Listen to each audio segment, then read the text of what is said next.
नमस्कार दोस्तों, आज हम आपके सामने लेकर आए हैं अलंकार।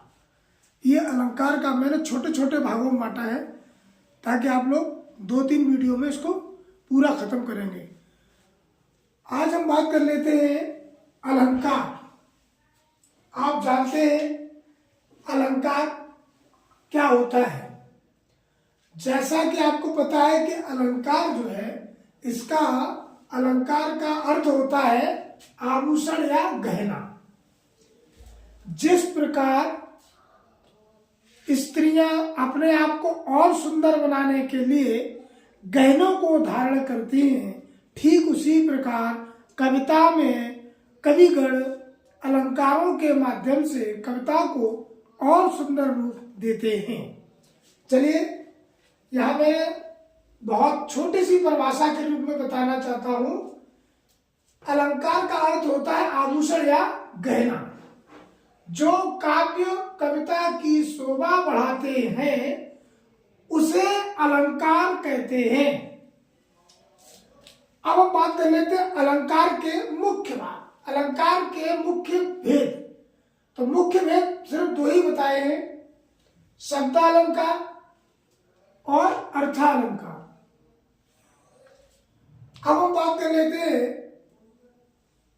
ये क्लास 10th सीबीएसई में सिलेबस में श्लेष अलंकार, उपमा, रूपक, उत्प्रेक्षा और अतिशयोक्त अलंकार को रखा है। इसमें मानवीकरण अलंकार भी रखा गया है। अब हम बात कर लेते हैं कि काव्य की 2 प्रकार से सुंदरता बढ़ाई जाती है। एक तो शब्दों के द्वारा, दूसरे अर्थों के द्वारा। शब्द क्या होता है? शब्द की परिभाषा होती है 2 या 2 से अधिक वर्डों के मेल से शब्द बनता है, जो कि हम और पहले वाली वीडियो में शब्द और वर्ड पर वीडियो बना चुके हैं। आप वो वीडियो देखिए तो आपको समझ में आएगा शब्द किसे कहते हैं। शब्द अलंकार मतलब शब्दों में चमत्कार। काव्य की सुंदरता बढ़ाने के लिए जब शब्दों के द्वारा काव्य की सुंदरता बढ़ाई जाती है तो उसे शब्दालंकार कहते हैं। शब्दालंकार के 3 भेद बताए गए हैं, अनुप्रास अलंकार, यमक अलंकार, श्लेष अलंकार। इसी प्रकार से अर्थालंकार की अगर हम बात कर लें तो काव्य भाषा के अर्थ में चमत्कार, अर्थात काव्य या कविता की सुंदरता अर्थों के द्वारा प्रकट हो, उसे हम अर्थालंकार कहते हैं। अर्थालंकार के मुख्य उदाहरण ये हैं उपमा, रूपक अलंकार, उत्प्रेक्षा अलंकार, अतिशयोक्ति अलंकार और मानवीकरण अलंकार। इसके बाद आज हम बात करेंगे, एक ही उदाहरण पर बात करेंगे, बाकी के भाग दूसरे में करेंगे। आज हम आपको अनुप्रास अलंकार के बारे में बात करते हैं।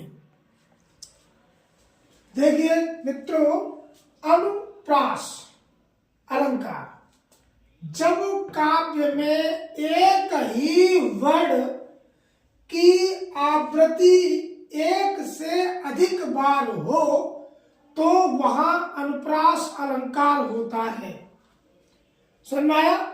एक ही वर्ड, भाषा की जो सबसे छोटी इकाई है उसको हम वर्ड कहते हैं, अक्षर कहते हैं। तो यहां कहती है परिभाषा कि एक ही वर्ड की आवृत्ति बार बार हो तो हम उसे अनुप्रास कहते हैं। चलिए उदाहरण के माध्यम से समझते हैं। उदाहरण, चारों चंद की चंचल किरणें खेल रही थी जल थल में। अब यहां देखेंगे, यहां च वर्ड की आवृत्ति हुई है। देखिए यहां भी च है, यहां भी च है, यहां भी च है। तो 1 से अधिक बार च वर्ड की आवृत्ति हुई है, इसलिए इसमें च वर्ड की आवृत्ति है तो इसे हम अनुप्रास अलंकार कहते हैं। दूसरा उदाहरण देखते हैं। तारा तनुजा तट तमाल तर बर बहु छाए। इसमें देखते हैं त त त त 4 बार एक ही वर्ड की आवृत्ति हुई है। त वर्ड की आवृत्ति होने के कारण इसमें अनुप्रास अलंकार है। एक उदाहरण के माध्यम से और समझते हैं। ये देखिए तीसरा उदाहरण आपके सामने प्रस्तुत है।